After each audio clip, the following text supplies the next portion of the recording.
오늘 소개해드릴 책은 그녀의 첫 번째 걷기 여행, 글과 사진, 김연미, 지음, 출판사 주백도씨. 네, 오늘 소개해드릴 책은 내 마음에 닿는 걷기 여행, 여행 에세이에 대한 책입니다. 머리가 복잡해서 터질 듯 아플 때, 가슴이 답답할 때, 인간관계가 틀어져서 힘들고 난 왜 혼자야 라고 느낄 때 이 책은 나에게 한번 걸어봐 라며 걷기를 추천해준다. 그렇다면 난 어떤 길을 선택해서 걸어야 할까? 나 자신에게 먼저 말을 걸어보자. 내면의 나에게 이런 기분일 때는 이런 길을 한번 가봐라고 친절하게 알려주는 책인 것 같다. 건강에 걷기가 몸과 정신에 많은 영향을 끼치고 좋다는 것은 누구나 아는 사실이지만 러닝머신에서 걷는 것과 자연의 길을 걷는 것은 전혀 다르다. 어떤 길을 걸을까? 그것이 중요하다. 몸과 마음이 지쳐서 아무것도 하기 싫을 때, 사색의 시간을 갖고 싶을 때, 너무 걷기 힘든 길을 택하거나 포장도로만 걷게 된다면 모처럼의 여행이 나에게 스트레스만 줄 수 있다. 이 책은 이럴 때 한번 이런 길을 걸어봐 라며 나에게 내비게이션이 되어준다. 길에도 표정이 있다는 저자 김연미의 말처럼 요즘 핫하다는 길들을 무턱대고 소개하는 것이 아닌 나의 감성과 나에게 맞는 표정을 지닌 길을 택해서 걸을 수 있도록 해주고, 또한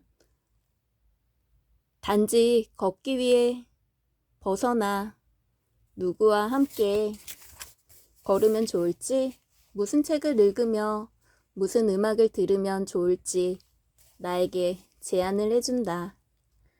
아직까지 사랑받을 만한 책인데 절판됐다는 것이 많이 아쉬운데요.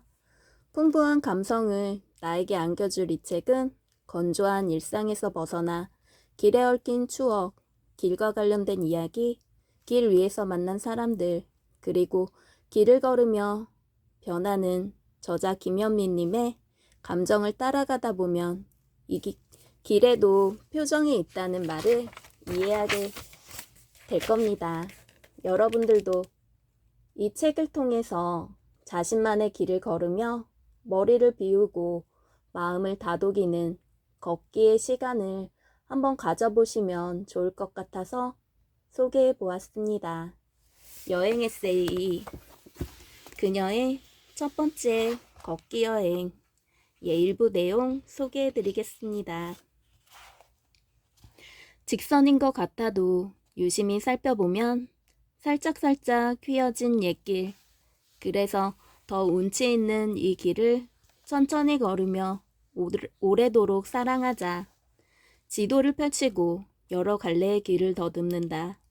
56번 국도, 낯익은 풍경이 떠오르며 저절로 눈길이 멈춘다. 아마 여기일 거야. 기억의 파편들이 퍼즐 맞추기를 하듯 조금씩 맞춰진다. 2005년 설악산 가는 길이었다. 천년 고찰 낙산사가 대형 산불에 전소했다는 라디오 뉴스가 들려왔다. 해발 1013m 구룡령에서 차를 세우고 뉴스에 귀를 기울였다. 바람은 몹시 차가웠고 봄은 영원히 올 것 같지 않았다. 천년의 세월이 잿더미가 되어버린 기막힌 사건을 옛 양양, 홍천 사람들의 교통로였던 구룡령에서 듣는 게 묘했다. 결국 설악산행을 포기하고 돌아왔다. 그 뒤 2010년 5월에 56번 국도 구룡령에서 구룡령 옛길을 올라왔다. 정상 주변에는 노란 피나물꽃과 보라색 엘러지꽃이 지천으로 피었다. 신갈나무, 떡갈나무, 상수리나무, 골참나무 등 정상에서 자라는 활엽수는 아직도 겨울이다. 구룡령 옛길, 정상의 봄은 야생화에서부터 시작됐나 보다. 솔반쟁이를 지나니 연분홍 산철쭉이 아련하게 피었다. 이 구간부터는 나무에 새순이 돋아났다. 싱갈나무, 떡갈나무, 새순 사이로 산철쭉이 피 무성하게 올라왔다. 정상보다는 좀 더 싱그러운 봄이 느껴졌다. 구룡령 옛길, 정상에서 갈천 산촌체험 학교까지 내려오면서 푸른색이 점점 짙어진다. 마치 봄이 계단 하나씩 밟아 내려오는 것 같다. 갈천 산촌체험학교 계곡 주변은 나무 종류가 각각이 다른 푸른 잎을 피워내 몽실몽실한 입체감을 안겨주었다. 구룡령 옛길, 정상의 봄은 5월 하순에 찾아온다. 5월 하순 전에 이 길을 걸으면 정상부터 갈천 산촌체험학교까지 봄이 오는 속도를 발로 체험할 수 있다. 1000m가 넘는 강원도 지방 산에서만 느낄 수 있는 특별한 봄길 걷기다. 구룡령 옛길은 양양군 서면 갈천리에서 백두대간 능선을 넘어 홍천 내면 명계리에 이르는 길이다. 양양 바닷가 사람들은 오징어, 명태, 새우젓 등을 지고 이고 고개를 넘어 홍천에 가서 감자, 옥수수 등 농산물과 교환했다. 홍천 명계리 농민들은 수수감자, 콩을 이고 고개를 넘어 양양에 가서 해산물과 맞바꿨다. 미시령, 한계령보다 길이 순하여 관동 관서지방 사람들에게 사랑받던 교통로였다. 이 길이 그 역할을 잃게 된 것은 1908년이었다. 일제가 동해안 지역의 물자 수탈을 위해 옛길 옆으로 56번 국도를 만들었기 때문이다. 구룡령 옛길을 따라 갈천리 마을까지는 2.6km에 불과하지만 구룡령에서 국도를 타고 갈천리 마을까지 가면 10km가 넘는다. 재밌는 사실은 국도가 길이는 훨씬 길어도 걸리는 시간은 비교할 수 없이 짧다는 점이다. 구룡령은 9마리 용이 갈천 약수에서 목을 축이기 위해 고개를 구불구불 넘어갔다 하여 붙여진 이름이다. 구룡령 옛길은 옛사람들의 흔적을 고스란히 간직한 채 호젓하게 다가왔다. 옛길 정상부터 갈천리 2.76km까지 문화재청이 명승 29호로 지정한 문화재길이다. 중령 옛길, 문경세제, 문경이 토끼비리를 포함해 4곳뿐이다. 구룡령 옛길을 따라가면 독특한 이름이 쓰여있는 안내판을 보게 된다.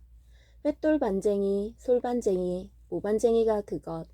횃돌은 양양의 장례 문화에서 나온 말이다. 하관시 나무뿌리가 관을 파고들지 못하게 횃돌을 구워 가루로 만들어 넣었다고 한다. 이 주변에서 횃돌이 많이 난다 하여 횃돌 반쟁이라고 부른다. 솔반쟁이는 반정에서 나온 말로 여정의 반을 의미한다. 솔반쟁이부터 아름드리 금강 소나무가 눈에 띄었다. 길 옆으로 밑동만 덩그러니 남은 금강 소나무가 보인다. 1989년 경복궁 복원을 위해 베어간 나무들의 흔적이다. 이 구루터기를 보면 약 300년에서 400년 된 금강 소나무라고 추정할 수 있다. 당시 이 일대에서 40여 그루가 경복궁 복원에 쓰였다고 한다. 묘반쟁이는 공적을 쌓은 양양 청년의 묘가 있는 곳이다.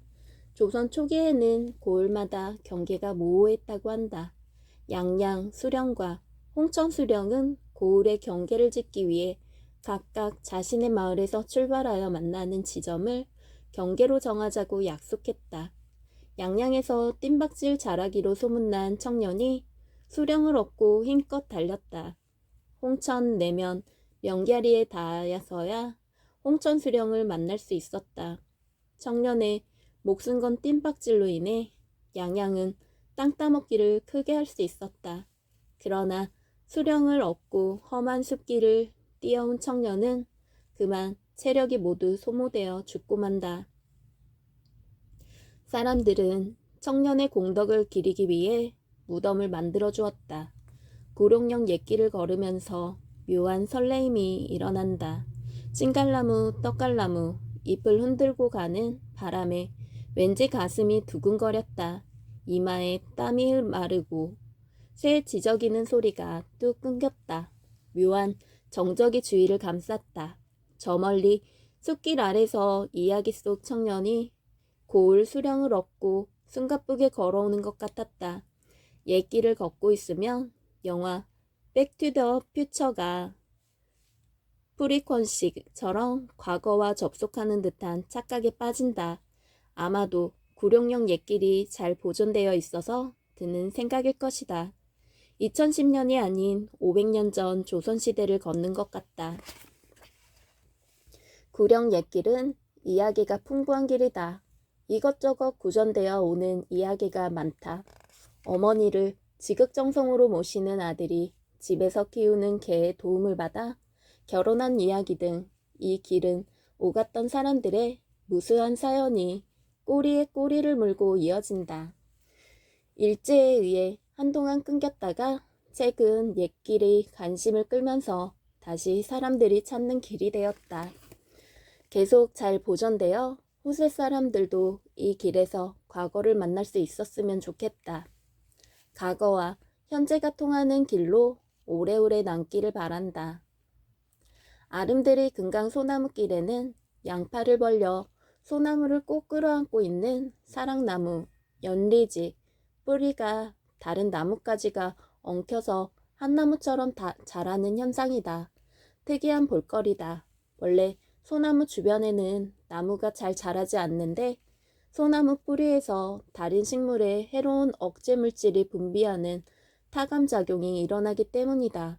그래서 빽빽한 소나무 숲 아래는 어린 소나무 몇 그루 외에 다른 식물은 거의 없다.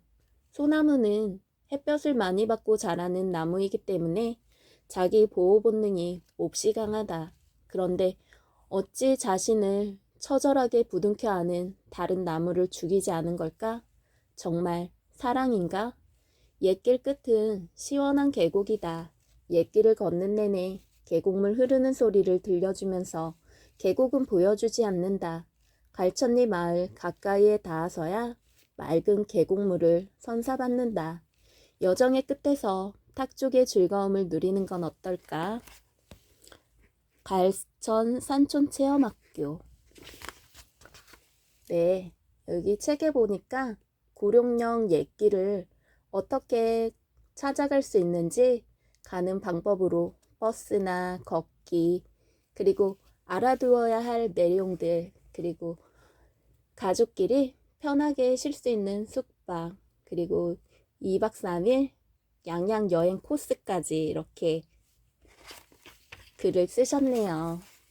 엄마와 오붓한 시간을 보내고 싶을 때 경북 울진 소강리 금강 소나무 군락지 그리고 덕구계곡 추천하는 달 난이도 길동무 책으로는 아름다운 삶 사랑 그리고 마무리 헬렌 리어링 보리 글귀 하나하나가 가슴에 와닿는다. 걷기 전에 미리 읽어둔다. 엄마랑 걸으면서 리어링의 특별한 삶과 책의 내용으로 대화를 나눈다. 삶에서 정말 중요한 것은 당신이 갖고 있는 소유물이 아니라 당신 자신이 누구인가 하는 것이다라는 구절이 기억에 남는다. 음악 알라푸가 체바의 백만송이 장미 왜 심수봉의 백만송이 장미가 아니냐고? 러시아 가수 알라 푸가체바의 노랫말에는 애틋한 이야기가 담겨 있다. 가난한 화가는 아름다운 여배우를 짝사랑했다. 자신의 집을 팔고 그림을 팔아 바다를 덮을 만큼 많은 장미를 산다. 백만송이, 백만송이, 백만송이의 붉은 장미를 사서 여배우가 볼 수 있는 창가 광장에 놓아둔다. 만남은 짧았고 밤이 되자 기차는 그녀를 멀리 데려간다. 엄마가 잘 알고 있는 심수봉의 노래를 러시아 가수의 목소리와 노랫말로 함께 들으면 색다른 기분을 낼 수 있다. 준비물, 트레킹화, 물, 간단한 간식, 스포츠 타월. 왜냐면 덕구계곡 한번 가보시면 좋을 것 같아서. 그리고 모자가 필요하다고 이렇게 메모하셨네요. 울진 덕구계곡 길은 모난 곳이 없고 계곡을 끼고 걷기 때문에 두런두런 이야기를 나누며 걷기에 좋다. 온천 원탕이 있어 엄마들이 좋아한다. 울진을 여행할 때면 늘 소강리 금강소나무 군락지에서 시작한다. 금강소나무 탐방로는 왕복 1시간 30분 정도 소요된다. 주차장에 차를 세우고 50m쯤 오르면 520년 된 최고령 할아버지 소나무가 반긴다. 520년 된 것 치고는 아직도 청년처럼 단단하다. 뒤틀린 나뭇가지가 마치 사람의 팔뚝처럼 인상적이다. 나무 둥치에는 다래나무가 기생한다. 산책로를 따라 오르면 못난이 소나무가 활엽수 사이에서 자라고 있다. 못난이 소나무는 못생겨서 살아남은 소나무이다. 일제강점기 때 일본인들이 금강소나무를 많이 베어갔는데 이 소나무는 나무 밑동에서 두 가지가 참 쌍둥이처럼 자라서 목재의 가치가 없다 하여 살아남았다. 산책로를 20분 걸으면 소나무와 참나무가 서로 부여잡고 있는 공생목이 있다. 안내판이 없으면 나무에 가려 찾기 쉽지 않다. 이 지역은 모두 유전자 보호 지역이라 나무는 물론 풀 한 포기도 가져갈 수가 없다. 공생목을 지나면 미인송이 있다. 정말 미인이다. 군살이 하나도 없는 모델 같다. 뒤쪽 언덕나무 계단에 오르면 이 미인송이 더 잘 보인다. 시멘트 산책로를 따라 오르면 금강소나무 숲으로 내려가는 오솔길이 보인다. 5월 중순부터 말까지는 금강소나무 전체가 뿌옇다. 황사가 아니라 송화가루가 날려 숲이 안개에 쌓인 듯 신비롭다. 한번 바람이 불면 뿌연 송화가루가 흩날린다. 가라앉는다. 금강소나무 숲에서 만나는 색다른 풍경이다. 금강소나무를 한번 힘껏 안아보고 숲이 주는 길을 마음껏 마신다. 금강소나무를 둘러보고 내려오는 길에 은발의 노부부를 만났다. 이런저런 대화를 나누게 되었는데 덕구계곡 용출 온천을 추천하는 것이다. 산속 계곡 옆에서 솟아나는 따뜻한 물로 발을 씻으면 피곤이 싹 풀린다며 꼭 가보라고 하셨다. 그렇게 인연을 맺은 덕구계곡에 동행이 있으면 꼭 넣은 코스가 되었다. 원래는 엄마와 함께 오고 싶었는데 엄마에게 이제 8km는 무리다. 다리를 다친 뒤에는 거동이 더 어렵다. 딸은 이제야 철이 들었는데 엄마는 이미 할머니가 되어 있다. 너무 늦기 전에 엄마와 이 길을 꼭 걸으라고 권하고 싶다. 덕구계곡 온천 원탕길은 벽산 덕구 온천 콘도 뒤편 응봉산 등산 안내소가 들머리다. 안내소를 지나면 바로 다리다. 덕구계곡은 응봉산에서 덕구리를 거쳐 부구리까지 15km에 걸쳐 흐르는 계곡이다.